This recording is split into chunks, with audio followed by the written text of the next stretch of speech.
been a while since we've heard from George Santos. Back in May, 13 counts were unsealed against him, including 7 counts of wire fraud, stealing public funds, making false statements to the House of Representatives. And just recently, one of George Santos's top staffers was indicted for impersonating a top staffer of Kevin McCarthy so that they could funnel money to George Santos. So George Santos has been quiet, but not anymore. And already on the morning show, a New York morning show, he continues to embarrass himself. I didn't run, my resume wasn't posted on my social media. It wasn't posted on my website. Look, those are insecurities, like you just said. A lot of people have those insecurities.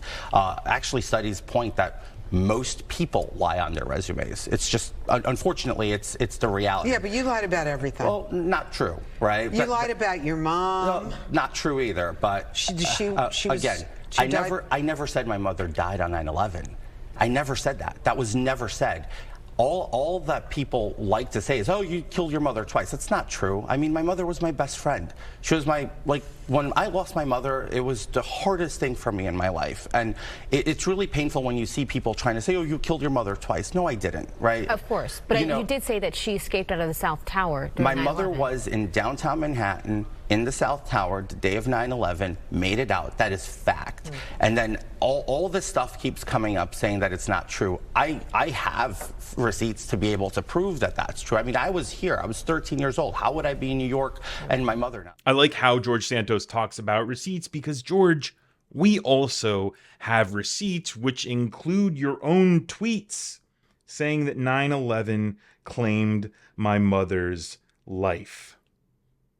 Whoops. You also, in an interview, claimed that both your parents were on site during 9/11. And I can't believe that that's the reality that we're living in, that I have to hear somebody actually say that the 9/11 memorial is canceled.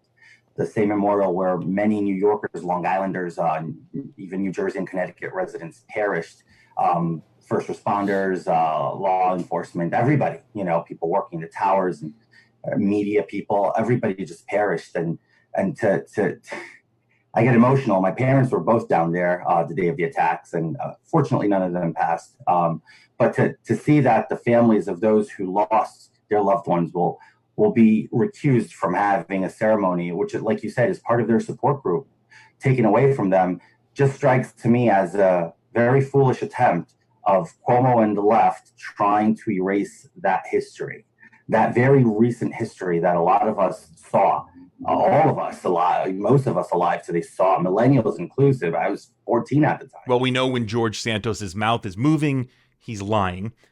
His mom filled out immigration paperwork that said that she wasn't in the South Tower on 9/11. As a matter of fact, she wasn't even in Manhattan, wasn't even in New York. She wasn't in the United States of America on 9/11. And George Santos uses both her death and the tragedy of 9/11 to win a seat in the House of Representatives. I cannot imagine anything more pathetic than that. And then his logic, well, I lived in New York City when I was 13, so yeah, she was at the tower.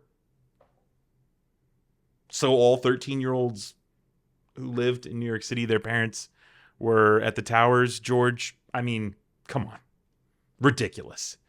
And also, George Santos, he has the research that shows that everybody's lying on their resumes. Everybody's a liar. You didn't know that? You didn't know we're in the sick, twisted, nihilistic world of George Santos, where everybody's a liar, everybody's a con man? Boy, oh boy.